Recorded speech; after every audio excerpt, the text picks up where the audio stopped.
Give the floor to Mrs. Rosemary DiCarlo. Mr. President, members of the Security Council, once again, the Council is holding an emergency meeting to discuss alarming developments in the Middle East.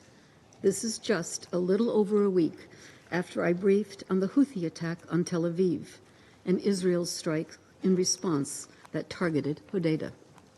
Earlier today, we all saw the news that Ismail Haniyeh, the leader of Hamas political bureau, was killed, together with a bodyguard in Tehran. Mr. Haniyeh had been in Tehran at the invitation of the government of the Islamic Republic of Iran to attend the inauguration of the new president, His Excellency Dr. Masoud Pezeshkian. In a letter to the Security Council President today, Iran accused Israel of carrying out an attack that killed Mr. Haniyeh and claimed it was a serious infringement of Iran's sovereignty and territorial integrity and constituted a blatant violation of international law. Iran's supreme leader and other senior officials have vowed to avenge Mr. Haniyeh's death, warning Israel of, and I quote, harsh punishment intended to instill deep regret in the perpetrator, end quote. Various non-state armed groups aligned with Iran across the region have also threatened to retaliate against Israel.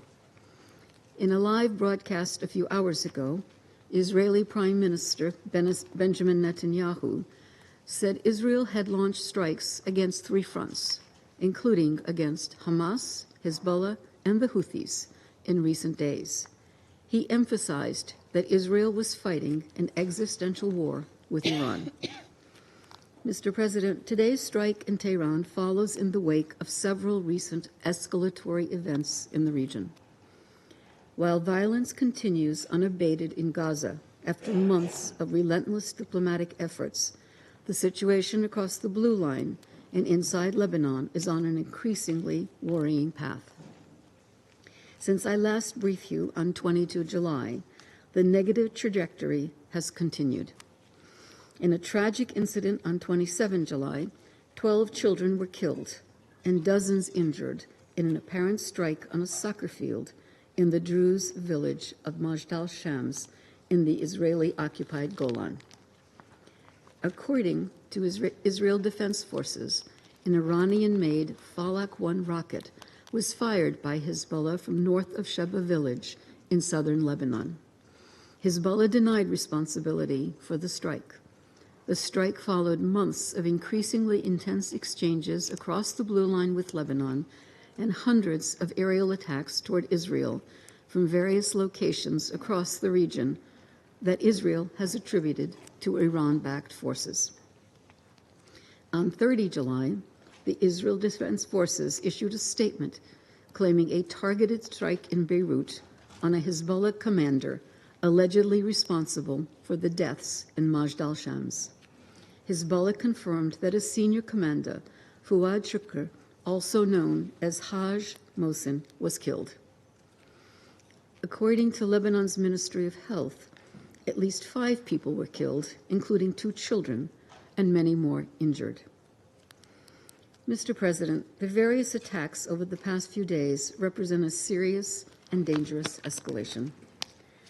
They take place amidst the ongoing war in Gaza, where Hamas continues to hold hostages abducted from Israel on 7 October, amid continued hostilities and a catastrophic humanitarian situation for the Palestinian population in the Strip. Most recently, on 27 July, a devastating Israeli strike, killing dozens, including children, took place on a school in Deir el-Bala, where thousands of displaced Palestinians were sheltering. This was yet another reminder of the terrible toll of the war on civilians. Earlier today, an Al Jazeera journalist and his cameraman were killed, reportedly by an Israeli airstrike in Gaza while they were reporting from Haniyeh's home. Mr. President, allow me to reiterate the Secretary General's words from today. The Secretary General has consistently called for maximum restraint by all. It is increasingly clear, however, that restraint alone is insufficient at this extremely sensitive time. Diplomatic efforts to change the trajectory and seek a path toward regional peace and stability are urgently needed. Communication by means of missiles, armed drones, and other deadly attacks must end. I echo the Secretary General's call for all to vigorously work toward regional de-escalation in the interest of long-term peace and stability for all. The international community must work together to prevent any actions that could make the conflict much bigger and wider very quickly. We need swift and effective diplomatic efforts towards de-escalation. This Council plays a crucial role in this regard. The time is now. Thank you, Mr. President. Я благодарю госпожу DiCarlo.